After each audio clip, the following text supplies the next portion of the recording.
오늘 하나님께서 우리에게 주시는 말씀의 제목은요, 하나님의 시간표 속에서의 맥주절이라고 하는 말씀의 제목입니다. 하나님의 시간표 속에서 이 맥주절을 한번 살펴보자라고 하는 것, 이 말씀입니다. 여러분, 이 세상이라고 하는 것, 특별히 구속받은 하나님의 백성에게 있어서 우리는 하나님의 시간표대로 움직이고 있다라고 하는 것을 먼저 인식할 줄 알아야 돼요. 그렇죠? 하나님의 시간표 속에서, 특별히 그의 은혜 가운데 하나님의 시간표 속에서 나를 구원해 주시고 또 살게 해 주시고 또 하나님의 시간표 속에서 하나님의 심판대 앞에 서게 되는 것, 이것이 우리의 인생이라고 하는 겁니다. 살아가면서 때로는 희노애락, 웃을 수도 있고 울을 수도 있고 아픔도 있고 고통도 있고 즐거움도 있고 기쁨도 있는 것, 이것이 우리의 인생이에요.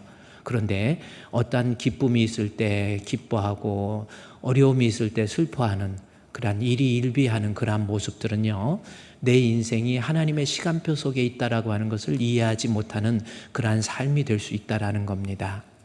때로는 살다가 보면 울어야 될 일도 있고, 때로는 살다가 보면 정말 괴로운 일도 있지만, 이것이 하나님의 시간표 속에서 되어지고 있다라고 하는 것, 이것을 알게 되면 그 고난과 고통 속에서도 하나님의 뜻을 바라보고 거기에서 회복의 은총을 기대하면서 딛고 일어설 수 있는 것, 이것이 우리의 신앙이 된다라는 거지요. 생각해 보세요. 하나님께서 세상을 창조하시고, 그래요, 하나님께서 창조하십니다. 창조하고 끝나는 게 아니에요. 하나님께서 섭리하세요. 역사하시죠. 그렇죠? 섭리와 역사, 이것을 뭐라고, 세상에서는 우리 언어, 세상의 언어로는 매니지먼트, 경영한다라는 거죠. 하나님께서 우리를 하여금 창조하시고 이 세상과 우주와 만물을 경영하고 운영하고 계세요. 내 인생도 운영하고 계신다라는 거예요. 하나님의 시간표 속에서 운영되어지고 있는 것이 우리의 인생이라고 하는 겁니다. 그것을 믿는 것이 믿음 아닙니까? 또 심판이라는 거죠. 이렇게 살다가 나이 들고 또 병들고 아프고 이렇게 죽게 되는 것, 이것이 하나님께서 우리로 하여금 우리의 시간표 속에서 운영하고 있다라는 거지요. 따라서 하나님께서 모든 것을 운영하시고 매니지먼트하고 있다라는 것을 제대로 인식하고 있는 사람이라고 한다면 살다가 아픈 일이 있고 괴로운 일이 있어도 그렇게 절망하지 않아요. 여기에는 하나님의 시간표 속에서 나를 향한 하나님의 뜻이 있다라고 하는 것을 발견할 수 있다라는 겁니다.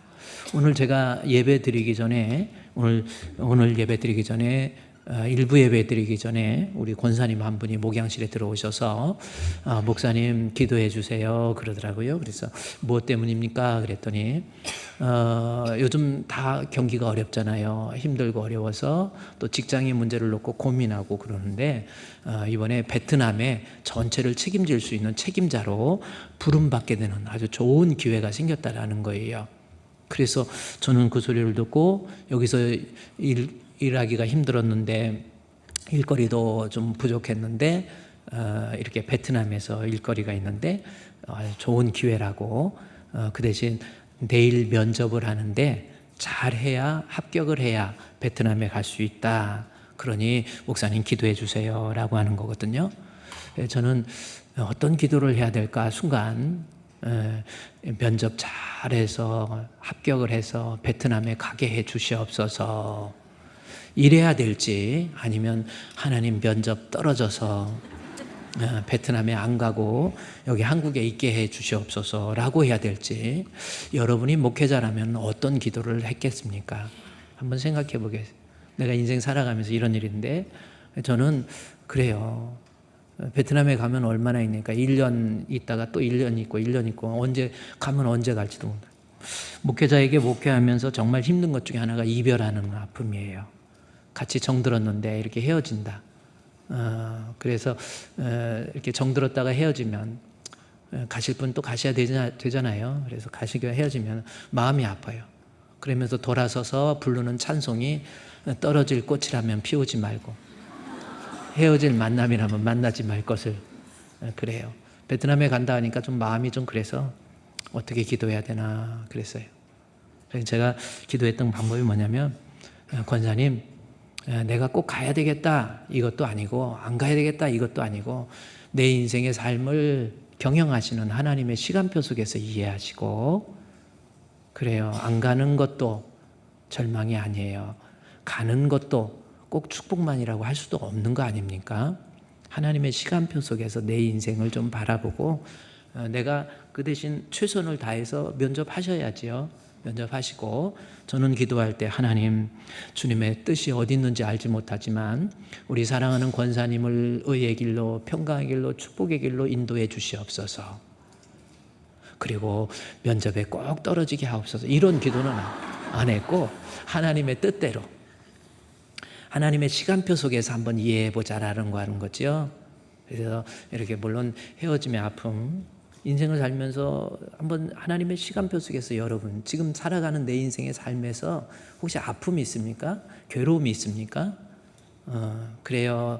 살다가 이별보다 더 센 게 뭔 별이에요? 둘만 더하면 무슨 별이 됩니까? 사별이 되잖아. 사별은 더 아파요. 이별도 아프고 사랑하는 사람들과 이렇게 뭐 사귀다가 갑자기 이별을 통보받아 버렸어. 얼마나 괴롭습니까? 괴로워서 눈물 지으면서 한숨 지면서 힘들어하고. 근데요, 하나님의 시간표 속에서 볼 수 있다고 한다면 그렇게 근심거리가 아니라고 저는 생각합니다. 헤어지는 것도 하나님의 뜻이에요. 그렇지 않습니까? 오히려 엉뚱한 사람 만나가지고 두고두고 고생하는 사람보다는 미리 아니면 하나님의 뜻 안에서 헤어지는 것도 좋아요. 여러분 살면서 그렇게 이런저런 아픔이 있다고 너무 절망하지 마세요. 하나님의 뜻이 있습니다. 내 모든 형편을 하나님이 가장 잘 아시거든요. 살아가면서 내 모든 형편 잘 아는 주님 늘 돌보아 주실 것을 어떻게 해요? 나는 확실히 아네. 이제는요, 우리가 하나님의 시간표 속에서 우리의 인생을 좀 이해하시고 앞으로 살다가 가정에 문제가 있습니까? 물질에 문제가 있습니까? 사람과의 관계 속에서 갈등의 문제가 있습니까? 이런저런 형편 속에서 우려야 될 사연 속에서도 우리 울지 마세요. 제가 지난주 이렇게 좀 맛보기로만 보여줬던 그 찬양 있잖아요. 김정석 목사님이 불렀던 찬송이에요. 제가 극동방송에서 그 방송 설교할 때 우리 성도들도 그때 같이 갔었잖아요. 그때 같이 불렀던 가수가 그분이 불렀던 저하고 같이 저는 말씀 전하고 그분은 찬양하고 그랬는데 그분이 불렀던 그 노래 하나님의 시간표 이번에는 가사를 한번 잘 들어보세요. 절망 속에서도 비틀거리지 아니하고 내가 쓰러지지 않고 소망 가운데 거할 수 있는 거 하나님의 시간표 속에서 이해하는 겁니다. 우리 한번 찬양 한번 들어봅시다. 가사를 한번 잘 들어보세요.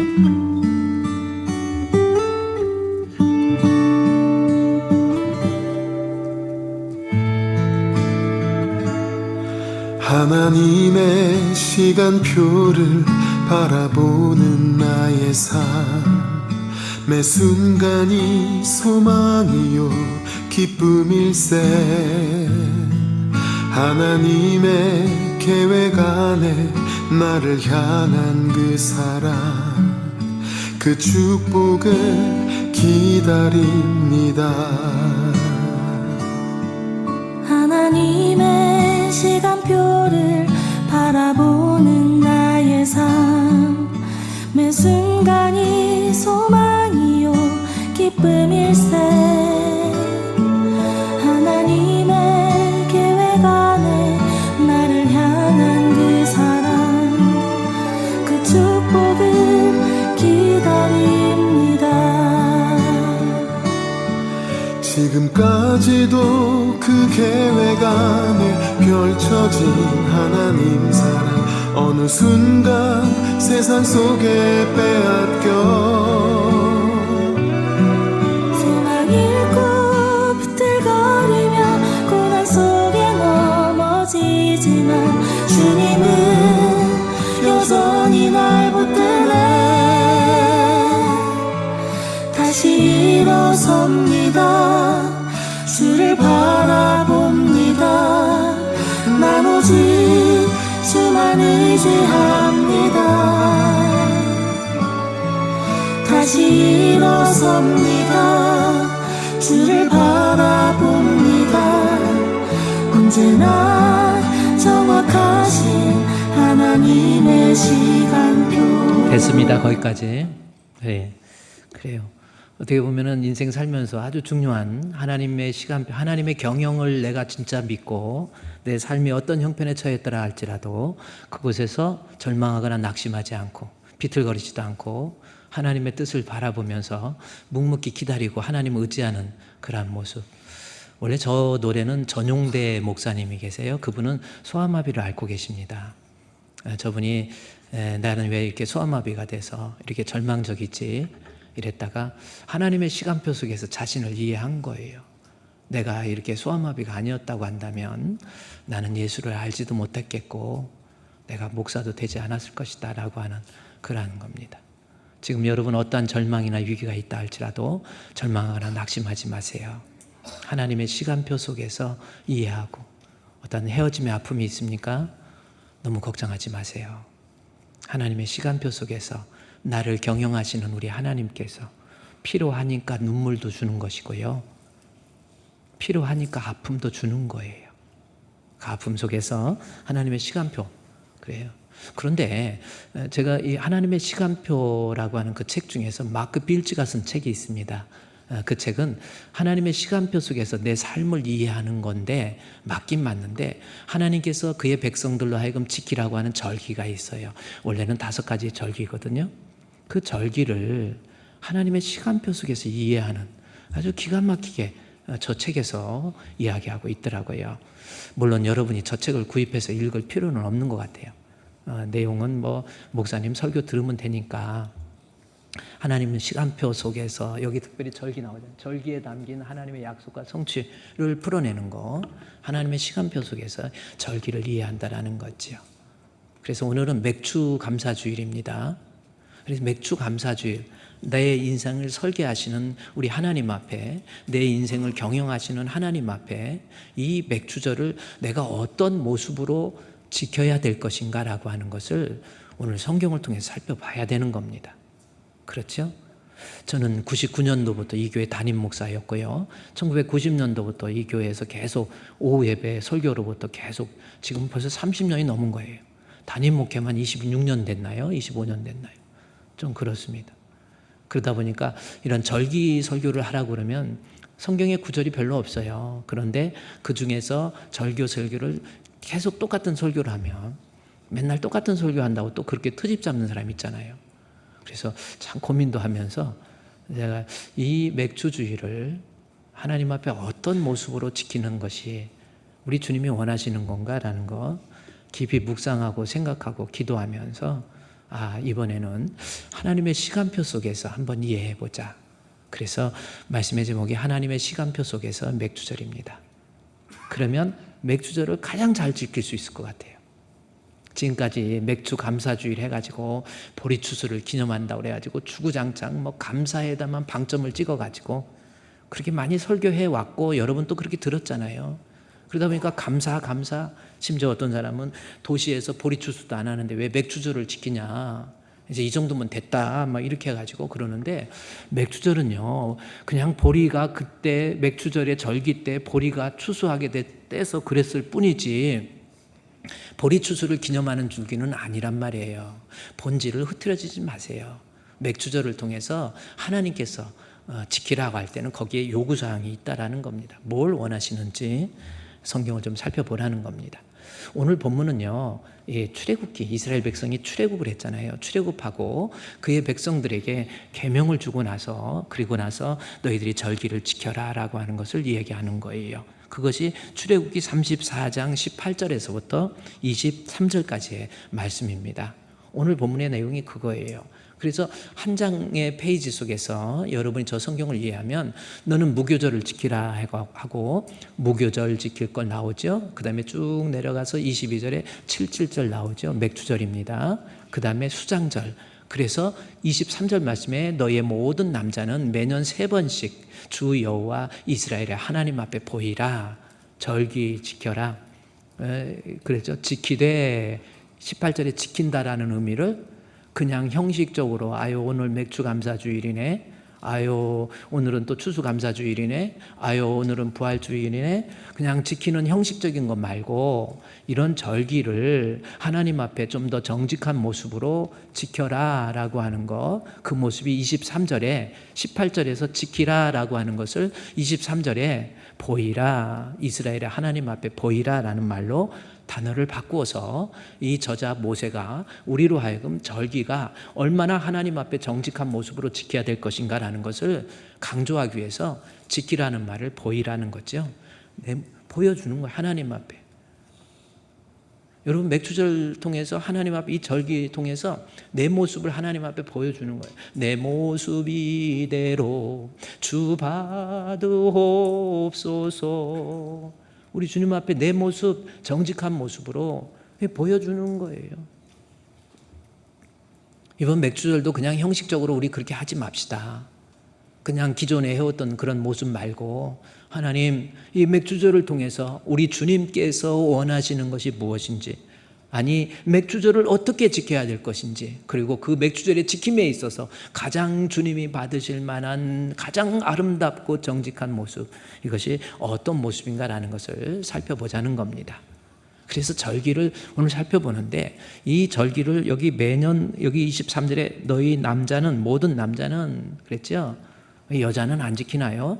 아닙니다. 대표성, 유대인들에게 대표성을 남자로, 헬라어 히브리어로 보면 아담이 사람이라는 거고 대표성을 띠는 거거든요. 아담, 사람, 남자라는 뜻입니다. 아담.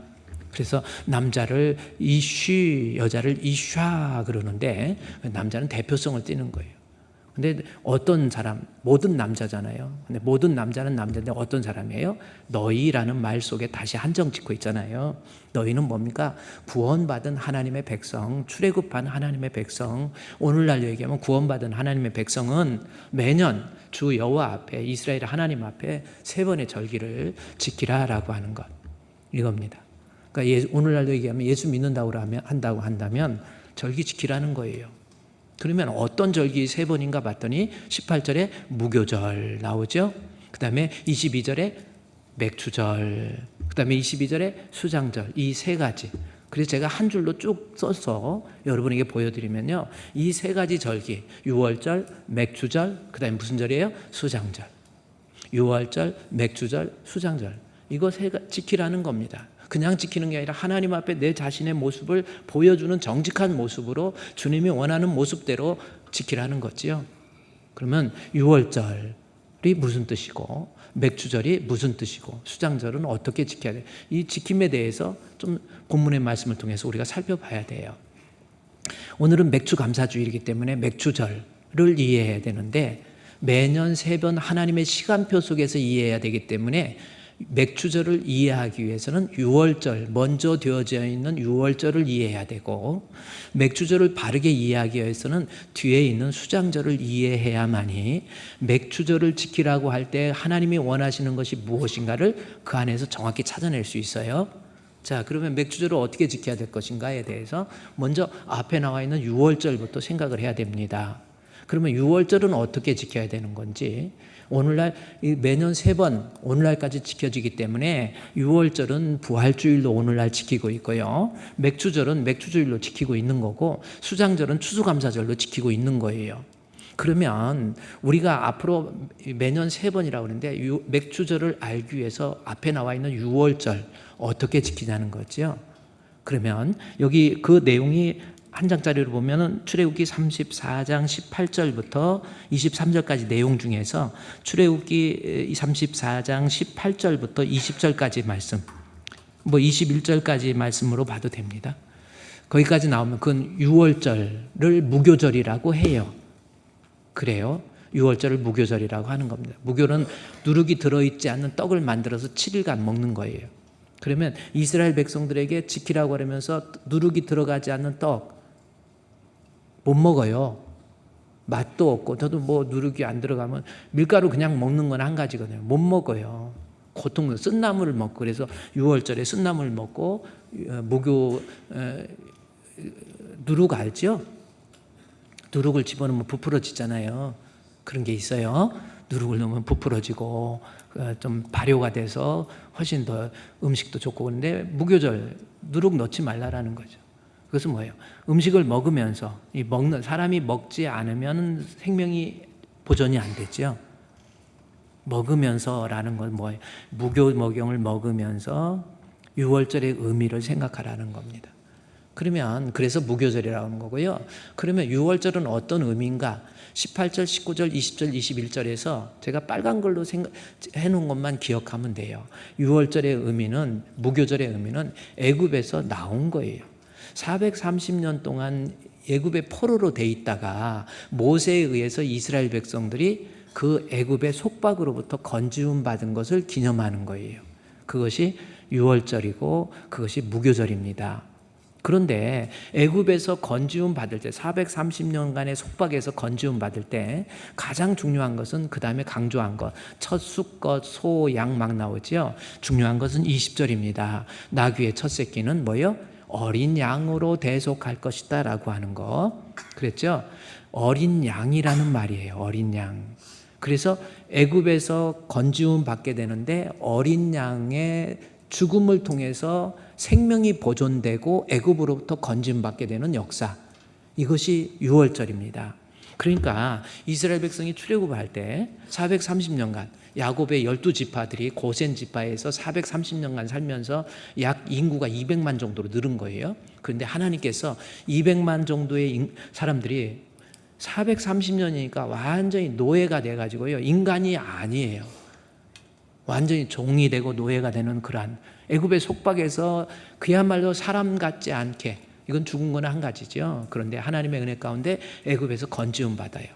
10가지 재앙, 마지막 10가지 재앙 중에서 초태생들, 짐승의 첫 새끼가 죽게 되는 일이 있었거든요. 그때 어린 양 잡아서 그 피를 문 임방과 문 설주에 바르게 되면 죽음이라고 하는 것이 지나간다 해서 패스 오버 해서 유월절 그러는 거예요.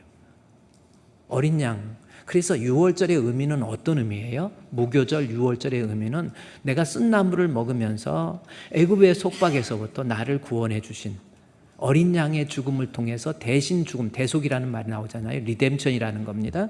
대신 어린 양이 죽어서 내가 생명이 보존된 것처럼 오늘날 우리가 부활주의를 지킬 때 어떤 겁니까?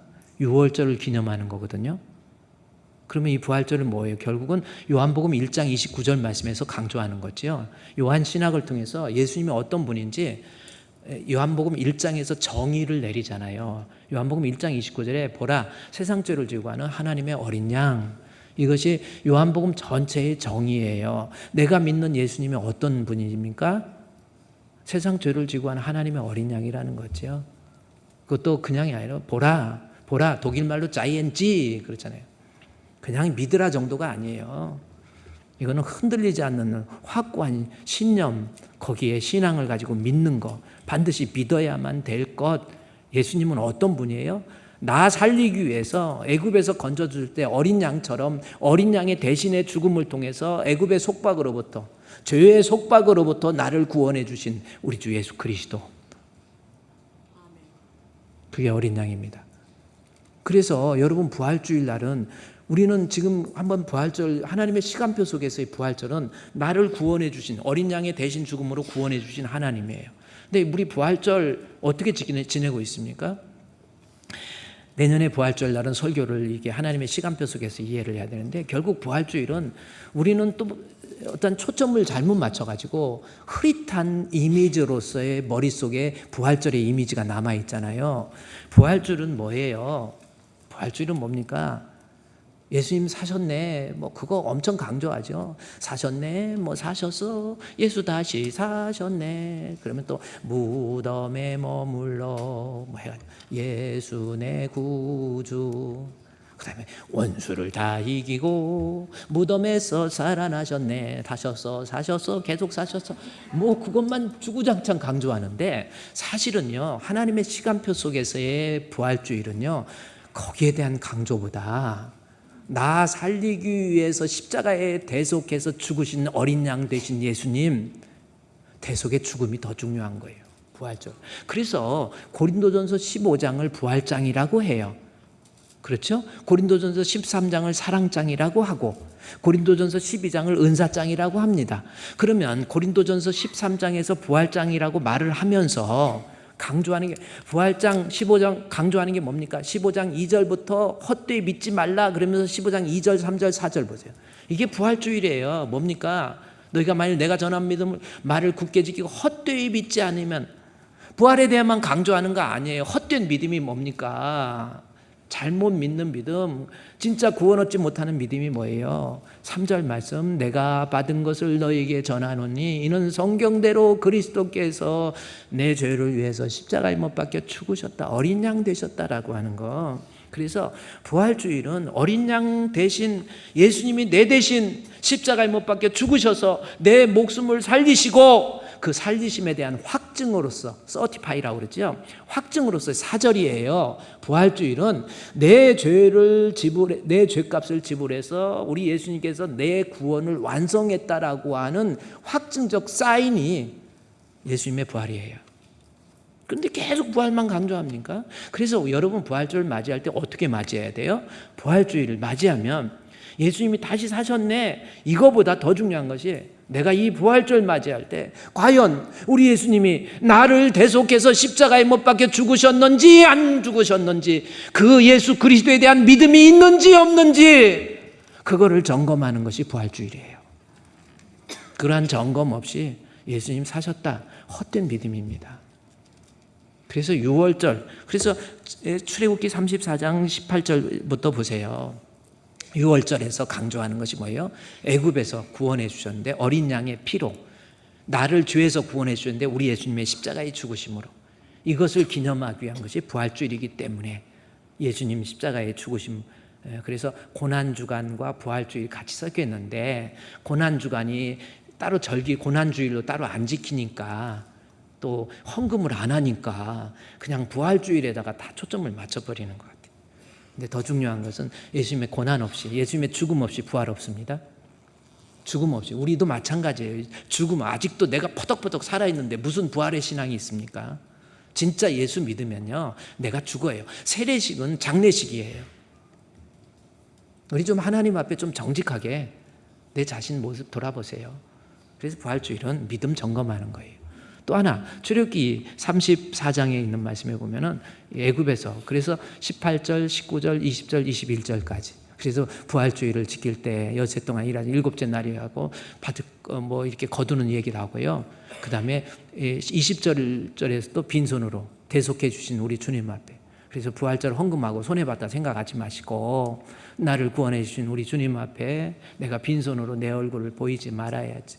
하나님 앞에, 그래요, 나를 구원해 주신, 내가 뭘로 하나님 앞에 감사하겠어요? 감사의 표현이 물질이 되어야지 물질 자체를 가지고 감사로 나타내려고 하지 마세요. 이것이 부활주일이라는 거예요. 또 하나, 세 번의 절기라고 그랬는데 22절 말씀에 보니까 맥주절이 나와요. 근데 오늘 맥주절은 맥주주일이기 때문에 좀 살펴봐야 되니까, 그 다음에 수장절입니다. 인생 살면서 하나님의 시간표 속에서 부활주일, 그렇죠? 6월절, 그 다음에 맥주절, 그 다음에 수장절. 수장절은 추수감사절로 지키는 거거든요. 한번 제가 하나님의 시간표 속에서 한 줄짜리로, 여러분이 반드시 앞으로 절기는 6월절, 구원받은 하나님의 백성 내가, 수장절의 의미는 뭡니까? 이 추수감사 의미도 내가 수고해서 거둬들였다, 거기에만 막 감사하는 거, 그거 아니에요. 뭐예요? 수장절, 장막절, 거두어서 창고에다가 보관해 놓는다라는 의미입니다. 뭡니까? 알곡은 거두어서 창고에 보관하고 쭉정이는 거두어서 불에 태운다라는 의미거든요. 그래서 추수감사주일은 내가 이만큼 해서 노력해서 이만큼 하나님이 주셔서 은혜에 감사, 그것만 강조하는 게 아니에요. 추수감사절은 앞으로 뭡니까? 내가 하나님의 심판 때에, 그래, 추수할 날이 가까웠다라는 말, 하나님의 심판이잖아요. 하나님의 심판대 앞에 섰을 때, 우리도 죽잖아요. 하나님의 심판대 앞에 섰을 때 과연 나는 알곡이 되어서 천국에 갈 수 있는 사람인지, 아니면 나는 너를 도대체 알지 못한다 해서 쭉정이가 되어서 불구덩이 지옥에 가게 되는 건지, 그거 점검하는 절기가 추수감사주일이에요. 우리 개념을 좀 패러다임 좀 시프트 하세요. 앞으로 추수감사절 뭐 감사의 의미 중요하지요. 그러나 내가 구원받은 하나님의 백성으로서 이 세상 살면서 신앙적으로 잘 지켜서 나중에 죽을 때 내가 믿음 안에서 죽었는지, 죽을 때 잘 죽어야 돼요. 죽을 때 잘 죽어야 돼요. 요한계시록 14장 12절 13절 말씀에 나와 있잖아요. 죽을 때 잘 죽으라고. 복 있는 죽음이 돼야 돼요. 요한계시록 14장에서 지금 이후로 주 안에서 죽은 자들이 복이 있어. 죽음도 똑같은 죽음이 아니에요. 우리의 호흡이 끊어졌을 때 저 사람 불쌍한 사람이 있어요. 하늘에 주 안에서 죽은 자들이 복이 있어요. 예수 믿다가 죽어야지요. 그래야 하나님 앞에 수고를 그치고, 수고 그친다는 게 뭡니까? 천국이라는 거예요. 가진 거 없고 의지할 데 없고 못 배워서 예수 믿는 거 아니라니까요. 사람이요 살다가 죽어요. 하나님의 심판, 누구나 다 심판이 있다라는 거예요. 그렇죠? 그런데 심판, 하나님 앞에 살다가 여러 가지 질병도 안고 뭐 이렇게 살다가 무슨 사람이 하여튼 죽어. 죽을 때 그냥 사람이 한 번 죽는 것은 정하신 거, 그 후에 심판이 있어요. 그 심판 때에 수고가 그칠 수 있는 천국에 들어가는 사람. 여기서 어떤 사람이 수고를 그치고 천국에 들어간다고 써 있어요? 어떻게 행했냐? 이건 행위가 아닙니다. 그 사람이 어떻게 인생을 지금 살았는지 행함. 그 어떻게 살아요? 12절에 성도의 인내가 여기 있으니 하나님의 계명과 예수에 대한 믿음 지켜야 죽을 때 잘 죽는 거예요. 돈 좀 있다고, 좀 배움이 있다고 잘난 체 하지 마세요. 신앙생활 오래 해가지고 나 장로야, 안수집사야, 권사야, 그 뭐 그렇게 중요하겠습니까? 내가 죽을 때 하나님 앞에 과연 하나님 앞에 알곡이 되어서 거둬들일 때 천국에 갈 수 있는 사람인지 아닌지 그거부터 점검하려니까요. 그게 추수감사절인 거예요. 그렇잖아요. 하나님의 심판 때 여러분 앞으로 되어질 한번 인생 앞으로 그렇게 좀 살아가면서 내가 하나님의 심판 때 앞에 섰을 때 금방이잖아요. 60 넘으면서부터 50 넘으면서부터요. 원래는요, 만 19세 넘으면은 세포가요, 죽어가고 있다는 거 알아야 돼. 19세까지는 막 세포 분열이 왕성하대요. 근데 19세 넘으면서부터는 이제는 계속 죽어요. 삶이, 그래서 이 세상에 삶은 없고 오직 죽음만이 영원하다고 그냥 죽음을 향해 달려가는 게 인생 아닙니까? 죽을 때 예수 믿는 믿음 가지고 천국에, 선국에 거할 수 있는. 이건 쭉정이로 세상을 사는 거예요. 보니까 하나님의 심판대 앞에 갔더니 쭉정이야. 속에 든 게 아무것도 없어. 결국은 거두어서 불에 들어가는 거. 이 안에도 있잖아요. 죽을 때 잘 죽으세요. 하나님 앞에. 그래서 저도 제가 좋아하는 찬송 중에 하나가 나 하나님의 심판대 앞에 섰을 때 하나님의 나팔 소리 천지 진동할 때에 예수 영광 중에 구름 타시고 천사들을 세계 만국 모든 곳에 보내요. 어떤 사람? 구원 얻는 성도들을 모으리. 나팔 불 때 나의 이름, 나팔 불 때 나의 이름, 나팔 불 때 나의 이름 부를 때에 잔치 참여하겠네. 할렐루야. 이게 추수감사 아닙니까? 뭐 걷어들여갖고 돈 많이 벌어서 나 하나님의 은혜다, 꼭 그거 하나님의 은혜 아니에요. 다 잃어버려도 예수 믿는 믿음 내가 지키고 있으면 추수감사절 하나님 내 신앙 점검하고 하나님 앞에 섰을 때 인정받는. 어떻게 나이가 들수록 노욕만 강해져가지고 욕심만 세지고 뭐 인생 그렇게 살아야 되겠습니까? 알곡돼야지요. 언제까지 쭉정이로 되겠어요? 교회도 그냥 아무 교회나 다니면서 그냥 내가 내 의를 세우는 게 신앙이 아니에요. 양질의 말씀을 공급받아서 그 말씀 붙잡고 내가 끝까지 믿음 지키면 이 사람이 추수할 때, 하나님 추수할 때 하나님의 장막 안에 거하게 되는, 눈물도 없고 아픔도 없고 슬픔도 없고 애통하는 거나 곡하는 건 이런 거 다 지나가 버렸잖아요. 우리 주님과 함께 우리 주님 찬양하는 그 천국 꾸며낸 이야기 아닙니다. 지옥 가면 안 돼요. 사람으로 태어나서 예수 안 믿으면 사람으로 태어나면 안 돼. 제가 한 말에 예수님이 가룟 유다한테 너는 차라리 태어나지 않는 게 좋다 그랬지. 너 차라리 다른 말 안 해요. 사람으로 태어났으면 예수 믿어야 돼요. 내가 사람 아니다 생각하는 사람 한번 손을 들어. 그 사람 예수 안 믿어도 돼. 사람으로 태어나서 예수 안 믿으면요, 이건 뭐 방법 없습니다.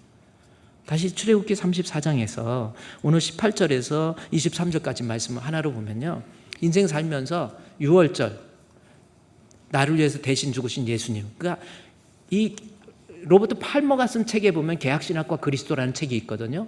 가장 중요한 건 예수예요. 예수. 살아가는 어간에 예수님 나 위해서 십자가에 죽으심으로 내가 대속해서 내가 구원받았던 하나님의 백성이 수장절 천국에 안착하기 위해서 예수 믿는 믿음 점검해서 천국에 안착하라는 하나님의 시간표 3개 다시 보세요. 6월절 알았죠? 6월절 구원받은 하나님의 백성, 수장절 천국에서 알곡되어서 우리 주님과 함께 영생 복락을 누림에 있어서, 중간에 인생 살면서 구원받은 하나님의 백성이 중간에 맥추절이 있는 거예요. 맥추절을 하나님의 시간표 속에서 이해하는 거예요. 내가 예수를 믿어서 구원받았는데 수장절 천국에서 우리 주님과 함께 영생 복락을 누리기 위해서는 맥추절의 절기를 하나님이 주셔서 맥추절의 절기를 지킴을 통해서 내가 천국 가는데 차질 없도록 만들어라라고 하는 것이 맥추주일의 진정한 의미입니다. 그러니까 천국 가는데 차질 없도록 다음과 같은 모습을 다짐하라라고 하는 것이 맥추주일이에요. 보리는 없어요. 사실은 그러니까 거두다 보니까 절기를 지키다 보니까 50일째 이들 어떻게 보리 추수하는 때네 해갖고 그냥 맥추절로 한 거지. 보리는 없어. 그건 통일교에서 맥콜로 바꾸고 갔잖아. 안 믿는 애들이 맥주로도 바꿔 먹고. 보리 추수라는 의미가 아니고 6월절 지나서 구원받은 하나님의 백성이 천국 가기 위해서는 인생을 어떻게 살아야 되는가. 그게 하나님의 시간표 속에서의 맥추절입니다. 다시 하나님의 시간표 기억해보세요. 그런데 그러면 맥추절이 어떤 의미인가. 시간표를 써보세요. 맥추절 구원받은 하나님의 백성이 수장절 천국 가기 위해서 중간에 맥추절. 근데 맥추절을 뭐라고 그래요? 본문에 칠칠절이라고 합니다. 그래서 그리고 칠칠절 그리고 오순절이라고 하는 거예요. 그렇죠? 이 본문에 한번 보세요. 23절 22절 말씀에 보니까 맥추절에 대해서 이야기하죠. 22절에 맥추의 그래서 칠칠절 곧 맥추의 초실절이라고 그랬잖아요. 그러니까 맥추 보리라는 맥추절은 결국 칠칠절의 속에 의미가 담겨져 있다라는 겁니다. 그러면 칠칠절은 뭡니까? 칠칠절이 뭐예요? 여기 7이 무슨 7? 7뜨기 7입니까? 뭔 7이에요? 7, 7이에요. 그러면 77은 56. 77은 49잖아. 근데 교회에서 어떤 친구가 막 둘이 막 치고받고 싸워가지고 목사님한테 와갖고 막 억울하다고. 왜 이렇게 억울해? 그랬더니 제가 77에 56이라고 그랬다고. 근데 야 77에 49야 막 굳이 우겨갖고 56이야 해갖고 가서 한 대 때렸대. 그래갖고 목사님한테 온 거야. 저놈은 아주 77에 56이래요. 아이 저 새끼 나쁜 놈이야 이러고 와서 얘기하니까 목사님이 네가 더 나빠 그러더래요. 왜 그러냐면 그렇게 바득바득 우기는 사람은 교회에서는요 그냥 받아줘야 돼. 교회는요 성질 별 사람들 다 있잖아요. 엉뚱한 사람. 저도 목회하면서 쟤는 좀 이상해. 저거 성질 못 갖고면 안 돼 갖고 좀 젊었을 때는 어떻게든지 내가 교정하려고 바꾸려고 했는데 아니더라고. 지나고 보니까 호박꽃은 호박꽃으로 그냥 놔둬야 돼. 장미꽃은 장미꽃으로 그냥 놔둬야 돼. 장미꽃에 가시 있다고 가시 뛸라고 했다가 내가 손에 찔렸잖아요. 이게. 그냥 내버려둬. 꽃은 꽃대로 그냥 할미꽃은 할미꽃대로 호박꽃은 호박꽃 나팔꽃 그냥 내버려 두세요. 77에 56을 할거나 말거나 그냥 내버려 둬야지. 거기서 치고받고 싸워? 좀 교회에서는요. 그러니까 그냥 너그럽게 그냥 앞으로 77에 56도 놔두세요. 엉뚱한 사람도 있잖아요. 난 쟤하고 말 안 할 거야. 저거 그냥 내가 가만 안 놔둘 거야. 그냥 그러지 마세요. 우리 찬송가에 그랬잖아요. 잘난 사람 잘난 대로 살고 못난 사람 못난 대로 사네. 에이 막 눈을 위로 올리면서 그렇게 했잖아. 누가 그랬잖아. 어쨌든요 77절이 맥추절에 다시 한번 보세요. 한 장짜리를 한번 보면요 맥추절은 77절 속에 들어있다라는 겁니다. 맥주의 77절라는 거죠. 그러면 77절이 77에서 49인데 이것이 신약시대, 오늘날 우리가 신약시대잖아요. 그래서 로버트 팔머가 얘기한 것처럼 개혁신학과 그리스도 입장에서 77절을 그러니까 오순절 속에서 이해해야 된다라는 거죠. 그래서 그러면 오순절 날 무슨 일이 있었는지 신약 성경의 역사서 사도행전 2장에서부터 2장 1절부터 4절까지 말씀을 통해서 앞으로 77절은 오순절로 지키는 거예요. 그럼 오순절이 뭔가라는 겁니다. 그러면 1절에 오순절 날 우리 예수님께서 부활하시고 이제 그러니까 부활하시고 40일간 가리켰죠. 그리고 승천하시기 전까지 10일 동안 그들이 마가의 다락방에 모여서 기도하고 있었어요. 그리고 나 50일째 되는 날 50일입니다. 오순절 날 그랬죠. 그러면 맥주절은 오순절이에요. 오순절은 무슨 일이 있었는지 이걸 알아야 됩니다. 그러면 우리 오순절 무슨 일이 있었어? 아유, 빨리빨리 대답해요. 지금 바빠. 오순절 무슨 일이 있었어요? 그러지 말고 오순절 무슨 일이 있었어? 오순절 날? 이거 보면 알잖아. 오순절 날이 이미 이름에 그곳에 한 곳에 모였더니 거기에서 일어났던 일이 뭐예요? 에? 아니, 눈만 깜빡깜빡하지 마시고 무슨 일이 있었어? 성령의 충만함이 있었다. 그렇게 이야기하면 속 시원하죠. 근데 그렇게 이해하는데 오순절 날의 성령의 충만함은요, 이 3절과 4절 통해서 마치 성령 충만함의 임함을 그림 언어로 표현한 것이 마치 불의 혀같이 갈라지는 것들이 그들에게 보여 각 사람 위에 하나씩 임하여 있더니 그들이 다 성령의 충만함. 그러니까 성령 충만을 그림 언어로 표현한 것이 3절이에요. 그러니까 성령 충만은 3절, 4절이에요. 그러면 앞에 2절은 뭐예요? 우리가 유대인이 아니기 때문에 유대의 어떤 문화에 익숙하지 않기 때문에 이 해석이 안 나온 거거든요. 사도행전 2장 2절은요. 호련히 하늘로부터 급하고 강한 바람 같은 소리가 있어 그들이 앉은 온 집에 가득했다. 이게 뭐예요? 이걸 가지고 물론 우리 헬라어 원문에 보면은 2절, 3절, 4절이 하나의 단문으로 돼 있어요. 우리 논문을 써보신 분들은 단문 되면은 그냥 우리 교수들이 줄을 쫙 긋죠. 유드로 W 막 써요. 가능한 간편한 문장으로 써야 되는데 여기서 호련히 하늘로부터 급한 강한 같은 소리 같은 온 집에 가득하고 더니 이게 한 절로 되니까 성령 충만은 하나로만 해석하는데 2절은요 유대인들의 문화 속에서 이 2절은 하나님의 말씀 십계명을 받을 때의 모습을 그대로 그림으로 표현하는 언어가 2절입니다. 중요한 게 소리잖아요. 소리. 이건 성령 충만, 이건 소리야. 말 이런 거예요. 근데 이 말씀이 어디 있냐면 출애굽기 19장에 보면 나와요. 출애굽기 하나님의 말씀이 임재했던 출애굽기 23장에 한번 가볼까요? 출애굽기 19장에서 봅니다. 출애굽기 19장. 창세기 출애굽기 19장에서 보세요. 창세기 출애굽기 19장에 거기에 보니까 16장, 17장, 18장, 19장 있죠. 19장에 모세에게 십계명을 주실 때 그때 그림 언어가 나와요. 모세가 십계명 말씀을 받을 때 시내산에서 말씀을 받을 때 19장 16절에 나와입니다. 셋째 날 아침에 우레와 번개와 빽빽한 구름이 산 위에 있고 지금 소리잖아요. 우레 소리, 번개 소리, 빽빽한 구름이 산 위에 있고 나팔 소리 나오죠. 소리가 매우 크게 들리니 진중에서 모든 백성이 다 떨더라. 모세가 하나님을 맞으려 백성을 거느리고 진에서 나오매 그들이 산기슭에 섰는데 18절을 보세요. 시내산에서 연기가 자욱하죠. 지금 어떤 현상, 어떤 페노메논인지 보세요. 하나님께서 그들에게 신에서 연기가 자욱하고 여호와께서 불 가운데 거기 강림하시면 그 연기가 온기 가마 연기같이 오르고 온 산이 크게 진동하며 19절에 뭐예요?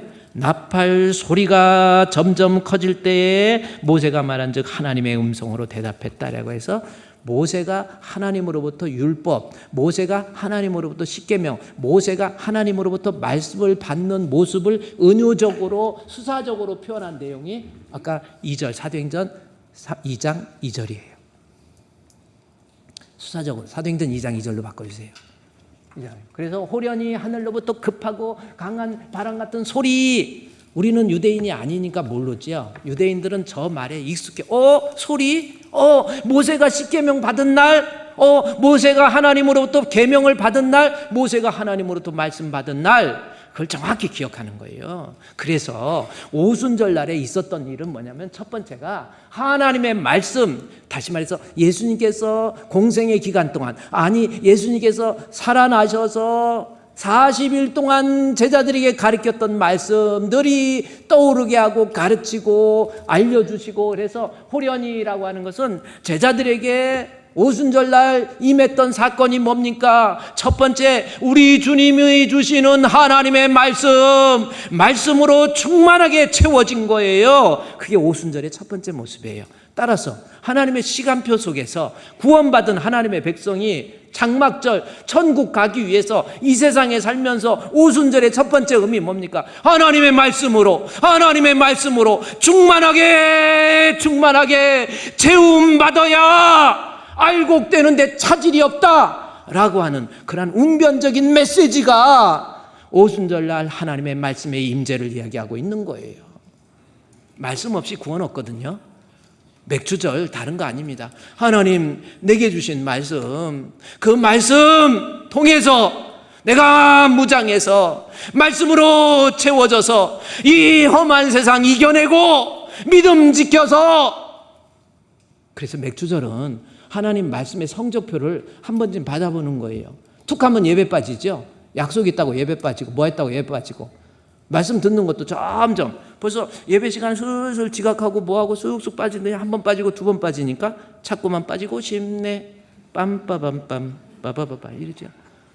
말씀 맥주절 맞이해서 내가 하나님 앞에서의 말씀 성적을 한번 점검해 보는 거, 이게 맥주절의 진짜 의미라는 거예요. 하나님 말씀이 내게 충만하게 임하면은 구원받은 하나님의 백성으로서 천국 가는데 차질이 없다라는 거예요. 왜냐? 히브리서 4장 12절 말씀에 보면은 하나님의 말씀이요 살아서 운동력이 있기 시작하면 어떻게 돼요? 내 좌우의 날씨는 어떤 것보다 예리해서 내 혼이 치료가 돼. 정신적으로 사람이 성격적으로 이상한 사람들 있잖아요. 마음이 좀 늘 악해. 뭔가가 불평, 원망, 짜증, 이게 혼의 치료를 받아야 돼. 그렇게 불평하고 원망하면서 짜증내면서 어떻게 천국 가겠습니까? 오순절 날 말씀으로 채워져서 내가 좀 긍정적인 마인드를 가지고, 그래서 혼이 치료되고 잘못된 성격도 치료되고, 그래서 마음이 사람이 달라지는 거예요. 오순절 맞이해서 주여 말씀으로 채워져서 다른 모습 변화받고서 미소 띄우면 이게 예수 스타일, 이것 좀 나와야 되지 않겠어요? 혼이 치료, 하나님 말씀으로 채워져서 혼도 좀 치료되고 영도 치료돼야지요. 잘못된 믿음, 가짜 믿음, 마귀가 주는 거짓 확신을 구원 얻는 믿음으로 착각하고 있단 말이에요. 왜 그렇습니까? 믿음은 들음에서 나며 들음은 그리스도의 말씀이에요. 말씀 들어서 생긴 믿음이 내 영이 건강한 거예요. 그래서 말씀 채워져야지요. 늘 저 사람 믿음 갖고 구원받을 수 있을까? 아직 안 돼.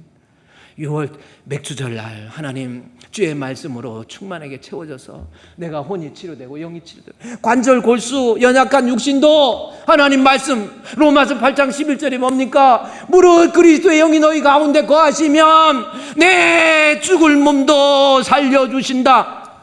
물론 영적인 의미에서 내 영혼을 그리스도의 영이 살려주신다라는 말도 있지만요, 저는요 하나님 말씀 영으로 말미암아 죽을 몸도 살려주셔요. 좀 하나님 말씀 통해서 내 좀 육체적인 것도 치료가 된다니까요. 우리 한용환 장로님 지금 이제 우리 아내가 간 이식해가지고 큰 수술했잖아요. 근데 이번에 어떻게 해가지고 정말 같이 기도하면서 해서 아마 지금도 유튜브로 예배드리고 그런 상황. 우리 아내 되시는 지미자 권사님 많이 좋아져요. 계속 전화로 기도하면서 그래요. 하나님 말씀 통해서 계속해서 유튜브로 설교 듣고 그러세요. 제가 어제도 그랬어요. 한요한 장로님 보입니까? 보이고. 말씀, 내가 좀 병원에 입원해 있어도 하나님 말씀 통해서 그리스도의 영, 그리스도의 말씀이 우리 가운데 거하시면 우리 죽을 몸도 살려주세요. 연약한 육신도 우리 주님 앞에 말씀 붙잡고 기도할 때 살아나는 역사가 있지 않습니까? 못 고칠 질병이 아주 없네. 영광의 그날이 이르도록 언제나 주만 바라봅니다. 쓰라린 마음으로 단식할 때, 그렇죠? 내가 단식하고 괴로워하고 이로울 때도 하나님 말씀, 히브리서 4장 12절 말씀 보세요. 말씀 통해서 내가 하나님 앞에 영과 혼, 육체들이 치료해 주시고 그래요. 근데 그냥 어느 때 혼이 치료되고 영이 치료되고 관절과 골수, 육체까지 치료되느냐? 하나님 말씀이 살아있을 때. 이게 말씀이 살아있을 때 이렇게 되거든요. 이거 이거 말씀 갖고 이긴다고 되는 게 아니야. 똑같이 말씀이 있다고 이게 됩니까? 말씀 있는 곳에 가서 앉아 있다고 됩니까? 이걸 술 공장에 갔다고 취합니까? 내가 마셔야 취하지. 아멘. 그거 가지고 아멘. 하나님 말씀 듣는다고 그게 그냥 되는 게 아니에요. 하나님 말씀 들을 때. 그래서 히브리서 4장 12절에서 1자 빼버리면 1자 빼버리면 히브리서 4장 2절에서 뭐라고 하는지 아세요? 믿는 자 속에서 아무런 유익이 없어. 말씀 들어도 아무런 유익도 없고 느낌도 없어. 그냥 들을 때 그뿐이야. 왜 그렇습니까? 믿는 자 속에서 믿음과 결부시키지 않으니까 말씀의 능력이 안 일어나는 거 아니에요? 하나님 말씀 들을 때마다 아멘, 아멘, 아멘. 이럴 때 그 말씀이 살아서 운동력이 있어요. 그래서 이 맥주절 같은 날 맞이할 때 이제는 내가 하나님 앞에 말씀의 성적, 그리스도의 말씀으로 풍성하게 체험받아야지. 이걸 다짐하는 것이 맥주절. 또 하나는요, 사도행전 4장 2절. 다시 사도행전 2장에 가보세요. 사도행전 2장 1절부터 또 하나는 뭡니까? 하나님 말씀 2절에서는 오순절 날에, 오순절은 말씀 충만하게 가득하게 채워져야 돼요. 우리 주분교회 성도 여러분, 말씀으로 체험 받으세요. 말씀 때문에 행복해 하세요. 그냥 교회도 내 욕심 내 그런 거 아니에요. 진짜 교회 찾아서 하나님 말씀으로 체험 받아요. 그게 맥주절입니다. 또 하나는 3절 4절 뭐에 대한 그림 언어라고 그랬어요? 불의 혀 뭐 갈라지고 뭐 어쩌고 저쩌고, 이거 성령 충만이에요. 맥주절은 오순절, 즉 성령 충만함을 받아야 수장절 천국에 가는데 차질 없습니다. 말씀만이 아니라 이제는 주의 성령으로 충만하게 체험받으라는 거예요. 여러분 어떻습니까? 말씀만, 유대인들 하나님 말씀 몰랐어요? 말씀으로 채워져 있지요. 그런데 성령의 감화 감동 역사가 없으니까 유대인들은요 구원을 비껴나가 버려요. 말씀 좋습니다. 이제 더 중요한 거 주의 성령으로 충만해져야 돼요. 성령 충만해지면 어떻게 되는지 사도행전 2장에 거기 나와 있어요. 성령 충만, 여러분이 보세요. 사도행전 2장이 어떻게 되는 역사서입니다. 사도행전 2장에서 성령 충만해지니까 2장으로 쭉 넘어가 보세요. 사도행전 2장 뒤에 17절. 하나님께서 말씀하세요. 말세에 내가 내 영, 이거 요엘서를 통해서 하나님의 그의 백성들에게 성령이 임하게 되면 어떻게 되는가라고 하는 거예요. 그것을 지금 설명하는 거예요. 그러니까 말씀이 임했을 때 거기에서 혼과 영과 관절과 골수를 찔러 쪼개기까지 그러한 치료의 역사, 회복의 역사가 일어나는데, 그 다음에 성령 들어가니까 말세에 하나님께서 요엘을 통해서 주시고자 하는 말씀을 베드로가 지금 차용해가지고 쓰고 있잖아요. 성령 임하면 어떻게 됩니까? 내 영을 내 육체에 부어주리니 그랬죠. 너희 자녀들은 예언할 것이요, 너희 젊은이는 환상을 보고 너희 늙은이는 꿈을 꾼다. 그 다음에 2절 묶어서 보면요, 18절 그 다음 절에 남종과 여종 얘기가 나와요. 여기 18절 말씀에 말세에 하죠. 18절 남종과 여종, 이게 무슨 말이에요? 성령을 주되 내 영을 모든 육체라고 나왔죠. 유대인만 주는 게 아니야. 성령 시대에 남자든 여자든 잘난 사람이든 못난 사람이건 어떤 사람이든, 그래서 어떤 내 영을 모든 육체, 자녀들이든 늙은이든 젊은이든 그 다음에 남종이든 여종이든, 남종 여종 그냥 읽은 말이 아닙니다. 남종이라고 영어, 유대인들에게서 종의 개념은 애굽에서의 430년의 그 종의 기억을 가지고 있기 때문에, 종의 기억은 뭡니까? 그림자 언어예요. 그림자 영역에 속해 있는 사람들을 남종 여종 그렇게 얘기하는 거예요. 내 힘대로 아무것도 할 수 없고 나는 속박돼 있고 억울하고 괴롭고 소외되고 다른 사람한테 버림받고 그러한 존재를 표현할 때 남종과 여종으로 표현하고 있는 거예요. 그런 사람이라고 할지라도 성령이 임하게 되면 예언을 하게 되죠. 자녀들은 예언할 것이고 젊은이는 환상을 보고 늙은이는 꿈을 꾼다.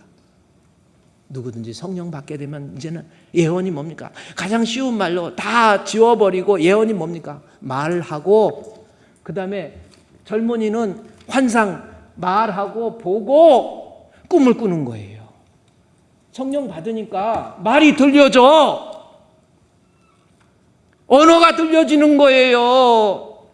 심지어 방언을 말해서 사도행전 2장 보세요. 방언하잖아요. 방언을 통해서 말하는 게 뭡니까? 예수가 그리스도시고 하나님이 나의 아버지이시고 천국과 지옥에 대해서 하나님에 대해서 성령에 대해서 막 말하는 거예요. 성령 임하니까 입에서 나오는 소리가 하나님, 예수님, 성령님, 구원, 천국 뭐 이런 거 아닙니까? 왜 교회에 모여서 쓸데없이 정치 얘기합니까? 그거 아니에요? 그런 쓸데없는 소리 하지 마세요. 진짜 성령 받으면 입만 열으면 예수님, 하나님, 천국, 지옥, 말씀, 아멘, 할렐루야 이런 언어가 나오는 거예요. 그게 성령 충만이 나타나는. 그래서 2장 17절 말씀에서 자녀들이 꿈을 꿀 너희 자녀들은 선지자처럼 말해. 젊은이는 어떻게 해요? 환상을 봐요. 환상이요. 사도행전 16장 6절에 16장 9절에 나와 있는 거거든요. 환상, 호르마라는 겁니다. 젊은이가 환상 보고 다닌다 해갖고 하고 이상한 애가 막 이렇게 환상 보고 다니고 그런 환상이 아니에요. 밤에 바울이 봤던 환상, 호르마 뭡니까? 마게도냐로 오라 하는 하나님의 환상의 소리를 듣고 그 다음에 어떻게 합니까? 10절 말씀에 하나님 앞에 알겠습니다. 주님의 비전을 보니까 내가 이 아시아에서 유럽으로 가겠습니다. 하나님이 인정합니다. 신바 비조. 하나님의 비전을 보고 이 사람이 생각이 달라져요. 꿈이 달라져요. 성령 받으니까 하나님 비전을 보니까 꿈이 달라져. 생각이 달라져. 그게 환상 아닙니까? 어떻게 젊은이 이번에 청년들 우리 선교 간다. 가서 선교 얼마나 해요? 솔직히 말해서. 뭐 선교 훈련을 받았습니까? 뭐 했어요? 가서 아니에요. 다른 거 아니에요. 가서 환상 보라는 거예요. 하나님의 비전 보라는 거예요. 하나님의 비전을 발견하게 되면 나머지는 자동으로 생택쥐베리라고 해요. 제가 사진 하나 보여. 저 사람이 이름이 생택쥐베리예요. 어렸을 땐 쥐인 줄 알았어. 저 생택쥐베리가요. 어린 왕자서 유명해지잖아요. 저 사람이 한 말이 뭡니까? 내가 아름다운 배를 만들고 싶어서 장인을 불러다가 너 이리 와봐요. 그래서 배를 이렇게 만들고 그 다음에 나무를 사오세요. 연장 가져오세요. 이렇게 해서 이렇게 하세요. 그거 필요 없다라는 겁니다. 아름다운 배를 만들기 위해서 그런 작업 필요 없이 이 장인을 데리고 넓은 바다로 가서 푸른 바다를 보여주고 하늘의 뭉게구름을 보여주면서 배 만들어. 그러면 돼요. 비전을 발견하면 사람 이거저거 필요 없어요. 책 보면 아는 거 아닙니까? 저 사람에게 비전이 있는지. 그래요. 아무 비전도 없이 그냥 폰만 갖추고 성령 받고 나면요 찬양을 불러도 비전이 틀려. 벌써 틀려요. 인생 살면서 이제는 막 그냥 내가 출세해야지, 돈 벌어야지, 성공해야지 별 관심 없습니다. 그래서 하나님의 꿈이 나의 비전이 되고 예수님의 성품이 나의 인격이 되고 할렐루야. 비전이 달라지잖아요. 그 다음에 하나 더 늙은이. 아무리 찬양 끝날 때 됐어도 늙은이 한번 해볼까요? 사도행전 2장 17절, 16절, 17절 뭐예요? 늙은이는 어떻게 한다고 그랬어요? 시간 되면 띄워주지도 않는 거예요. 늙은이, 여기 봐요. 늙은이는 꿈을 꾼다라는 거죠. 젊은이는, 자녀들은 예언하고 젊은이는 환상 보고 성령 받으니까 완전히 달라지는 거예요. 늙은이만 꿈꾼다는 뜻이 아닙니다. 여러분, 이제는 꿈이 달라져요. 이 세상의 꿈이 아니에요. 썩어져 없어져 버릴 이 세상의 꿈이 아니라 나 하나님 앞에 갔을 때 우리 주님으로부터 받게 될 그 소망, 잠시 세상에 내가 살면서 항상 찬송 부르다가 날이 저물어 오라 하시면 영광 중에 나아가리. 열린 천국문 내가 들어가 세상 짐을 내려놓고 빛난 멸류관 받아 쓰고서 주와 함께 길이 살리. 할렐루야. 성령 받으면 사람이 달라져. 호르마, 뭐 이놈아? 호르마. 하나님이 주신 환상을 보면서 예언도 하고 살아가면서 이 세상의 소망 완전히 달라져요. 맥주절을 맞이해서 말씀 충만 하면 아멘 해야 돼요. 맥주절을 맞이해서 말씀 충만, 맥주절을 맞이해서 성령 충만. 기도하겠습니다. 하나님, 오늘 주신 말씀대로 맥주절을 맞이해서 말씀과 성령으로 충만해서 수장절 천국에서 우리 주님과 함께 영생 복락을 누릴 수 있는 우리 주품교회 성도들 되게 해 주시옵소서. 예수님의 이름으로 기도드리옵나이다. 아멘.